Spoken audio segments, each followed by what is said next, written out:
Tonton video ini sampai selesai agar Anda tidak gagal paham.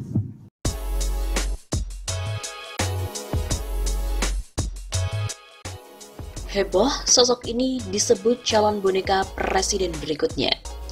Di lini masa Twitter sedang heboh thread tentang sosok yang konon katanya digadang-gadang jadi calon proksi atau boneka presiden.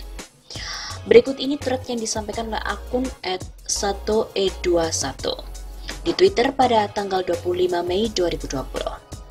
Saya melihat ada upaya mendongkrak popularitas seseorang yang apolitik untuk menjadi satria piningit, buatan kelompok bawah tanah. Orang ini mendadak tenar dan cerita tentang dia dikemas rapih. Orang ini proksi, boneka. Dia akan mengecoh kita sekali lagi. Semoga kita awas dan waspada. Orang ini akan dimunculkan terang-terangan jika situasinya dianggap pas. Orang yang tidak jelas berasal dari mana dimunculkan dengan cerita yang rapi dan detail, sehingga orang awam melihatnya sebagai intelektual yang peduli. Tidak pernah terlibat politik sama sekali, tapi kemudian banyak membuat statement politik. Belakangan orang ini rajin dimunculkan, diberi panggung agar publik mengenalnya. Jika terjadi sesuatu, orang ini dimunculkan sebagai personifikasi pemimpin adil yang ditunggu oleh rakyat. Padahal dia adalah proksi untuk menyimpangkan pikiran rakyat dari pemimpin sebenarnya. Banyak yang silau padanya.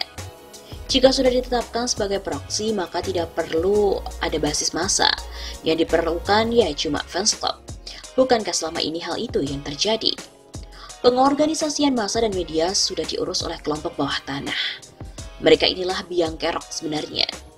Orang ini dipersiapkan diubah dari salap medsos menjadi mendadak oposisi. Belakangan dia mulai sering ikut mengkritisi kekuasaan dan banyak yang terpukau serta tersihir. Dia mulai melakukan kanalisasi dukungan publik oposisi. Jangan tanya, bagaimana orang ini bisa bergerak cepat. Karena ada sistem yang memiliki instrumen cukup ajak untuk melahirkan follower, subscribe, dan lain-lain. Belakangnya adalah para kreator boneka yang tak ingin kehilangan kendali menguasai Indonesia. Tetap awas jangan terbuai. Orang ini dikemas terbalik dari proksi sebelumnya. Pinter, cakep, enak dilihat dan secara spiritual juga didandani sedemikian rupa sehingga terlihat perform. Atas kecuan thread akun @satoe21 ini, beberapa pihak menganggap bahwa sosok itu melihat kisi-kisi yang disampaikan merujuk pada Bosman Sontoloyo, Mardigu Wowi. Yang lain menanggapi aneh juga ada yang menduga Mardigu sebagai proksi. Ngapain? Semua narasinya orisinil, berkelas dan itu sudah lama. Sejak 2 tahun yang lalu sudah bicara dia. Lalu ada yang menanggapi bahwa lontaran-lontaran proksi itu bisa saja seperti kontra intelijen. Seperti yang dikatakan oleh akun Twitter dari @bayufmaulana91. Dia adalah Mardigu WP, tapi memang beliau jenius. Pemikirannya out of the box. I don't think so if he's proxy. Lalu ada pula komentar dari akun @kopi_pahit gitu loh. Aneh juga, ada yang menduga Mardigu sebagai proksi. Ngapain? Semua narasinya orisinil, berkelas dan itu sudah sejak lama. Sejak ke 2 tahun yang lalu sudah bicara dia.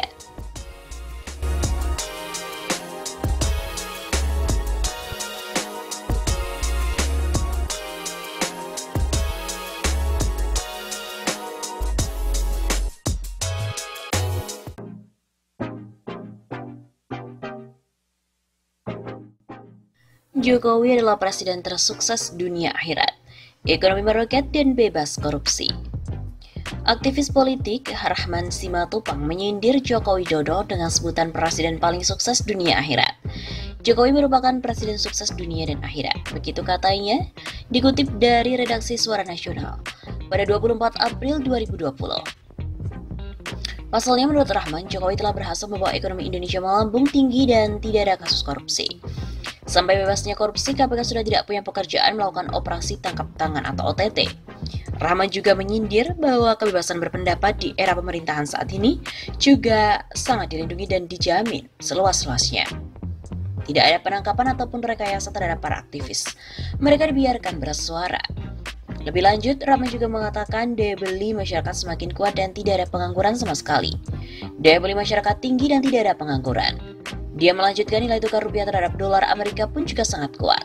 Kalau ada yang mengatakan dolar tinggi, itu informasi yang tidak benar. Begitu kata Rahmat.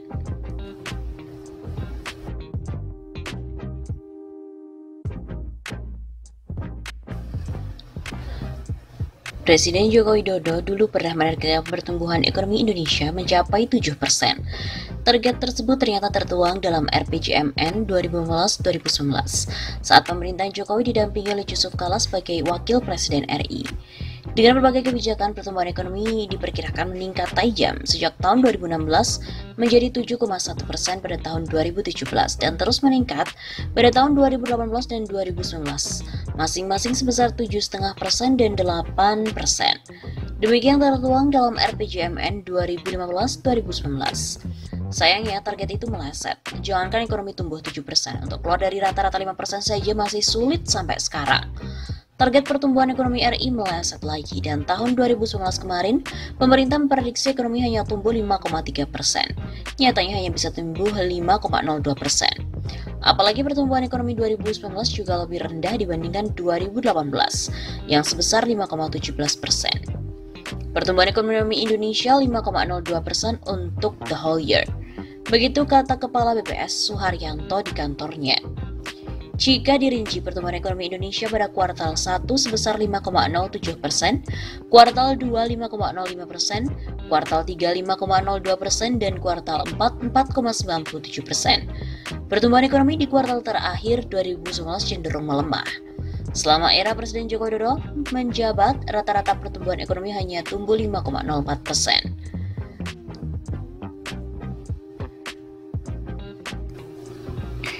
Tak hanya janji Jokowi tentang ekonomi meroket 7%, dia pun juga berjanji akan mengejar angka kemiskinan menjadi 0%.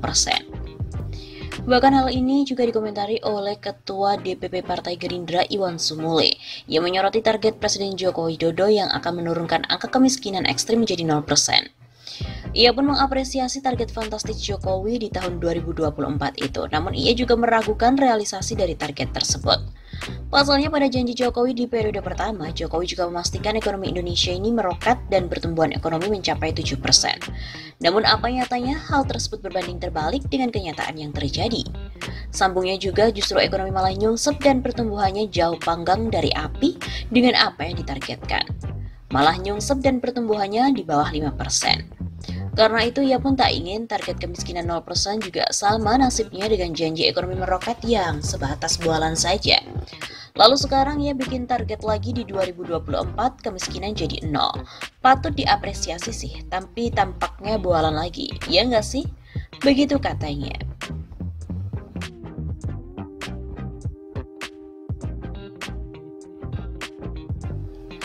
Pengamat politik dari Universitas Pelita Harapan, Emrus Yambi juga melihat apa yang disampaikan dengan Jokowi perihal target kemiskinan 0% di 2024 ini hanyalah sebuah angan dan juga cita-cita belaka.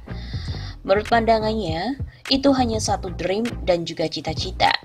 Emrus juga menilai, jika Jokowi mampu mewujudkan janji ini, maka akan dikenang dengan kenangan baik dari masyarakat kepada Presiden 2 periode itu. Sebaliknya, jika gagal terwujud, maka rakyat akan ramai mencatat cita-cita itu hanya utang janji. Ia menyampaikan target 0% kemiskinan di 2024 dirasa sangat sulit untuk diwujudkan. Bahkan di negara lain pun kemiskinan tetap ada dan tiada yang mencapai 0%. Untuk diketahui, Jokowi sempat menyebutkan target zero kemiskinan ekstrim atau penduduk sangat miskin di Indonesia pada 2024 mendatang. Jokowi juga memerintahkan jajarannya di Kabinet Indonesia Maju untuk membuat sejumlah program untuk mengentaskan kemiskinan ekstrim demi merealisasikan target tersebut. Ia meminta agar program yang dibuat juga tepat sasaran. Ada-ada aja Jokowi ini.